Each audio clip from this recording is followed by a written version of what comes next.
us in this case is to analyze the message behind the bleeding of Sister Agnes's left hand and the statue's right hand.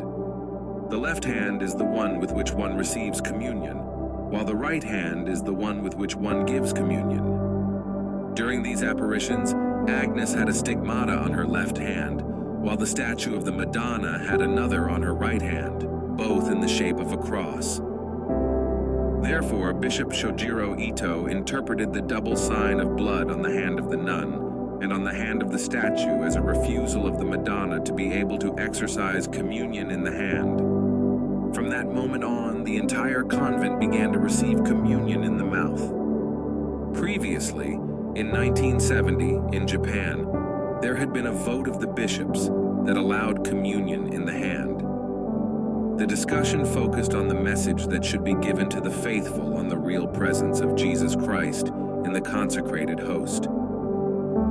But 3 years later, Our Lady, through Sister Agnes, told them that this was wrong. Today, although this is a much debated topic, religious analysts ignore too much these events of Akita, who condemns communion in the hand, despite Sister Agnes and the bishop having repeatedly stated that this was an important aspect in the message of Our Lady.